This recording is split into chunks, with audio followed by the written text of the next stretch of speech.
সুপ্রিয় দর্শক আসসালামু আলাইকুম। আজকের রেসিপিতে স্বাগতম জানাচ্ছি। আজকে ঝটপট একটি তরকারি রেসিপি নিয়ে চলে আসলাম। এই তো প্রথমে চুলায় একটি প্যান বসিয়ে এখানে আমি দিয়ে দিলাম পাঙ্গাস মাছ। আমি আজকে পাঙ্গাস মাছের রেসিপিটি করব।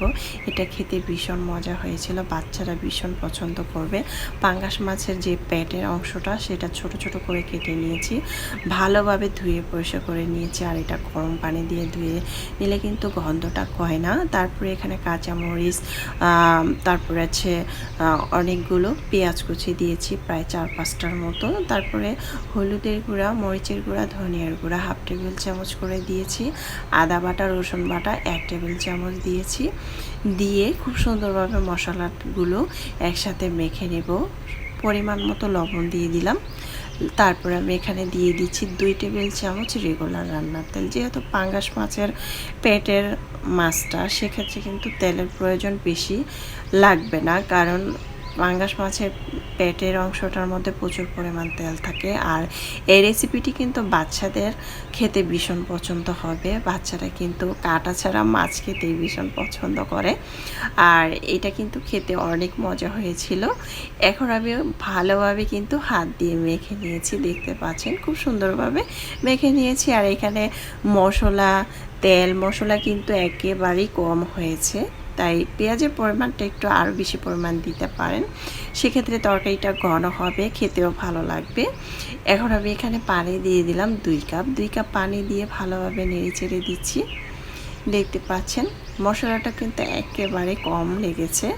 বাচ্চাদের কিন্তু আমরা চাইলে এভাবে তরকারি রান্না করে খাওয়াতে পারি। এখন ঢাকনা দিয়ে ঢেকে রেখেছিলাম 5 মিনিট। 5 মিনিট পর চলে আসলাম। এই তো দেখতে পাচ্ছেন ঝোলটা কিন্তু একেবারে শুকিয়ে গেছে, তরকারিটা কিন্তু খুব সুন্দরভাবে হয়ে গিয়েছে। এ পর্যায়ে কিন্তু ঝোলের পরিমাণটা যদি রাখতে চান বেশি, সেক্ষেত্রে কিন্তু চুলার আঁচটা বন্ধ করে দিতে হবে। আর এভাবে রান্না করলে বাচ্চারা কিন্তু খুব মজা করে খেয়ে নেবে। আর এটা কিন্তু হাতে কম সময়েও হয়ে যায়, 5 মিনিটের মধ্যে তরকারিটা হয়ে যায়। তা আমরা যে ব্যস্ত মানুষ, কাজ কাম করি বাসায়, আমরা কিন্তু চাইলে এভাবে ঝটপট এক এক দিন এক এক রকম করে তৈরি করে ফেলতে পারি। ঝটপট মাখিয়ে তরকারি রান্না করলে কিন্তু খেতে অনেক মজা হয়। এই তো ধনেপাতা কুচি দিয়ে দিলাম। ধনেপাতা কুচিটা এখানে যে পরিমাণ, মানে বেশি পরিমাণ দিলে কিন্তু খেতে ভালোই লাগে।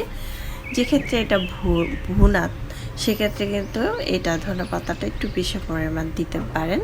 এই তো ধনেপাতাটা দিয়ে আমি একটু নেড়ে চেড়ে আর 1 মিনিটের মতো রেখে চুলার আঁচটা এ পর্যায়ে আমি বন্ধ করে দিচ্ছি।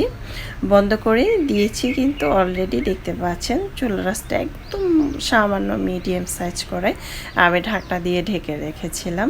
কারণ ঢাকনা দিয়ে ঢেকে চুলার আঁচটা কমিয়ে দিয়ে রাখলে কিন্তু খুব সুন্দরভাবে ঝোলটা হালকা টেনে যায়। একদম তরকারিটা ভুনা ভুনা হয়েছে, পারফেক্ট তরকারি। এটা নতুন রাঁধুনিরা চাইলে এভাবে তৈরি করতে পারেন, নতুন পুরাতন সবার জন্য এই রেসিপিটি।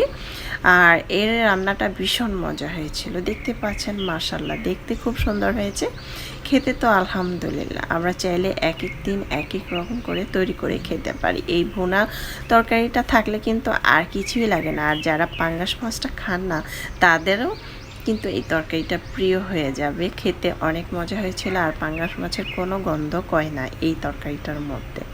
আল্লাহ হাফেজ, এনজয়।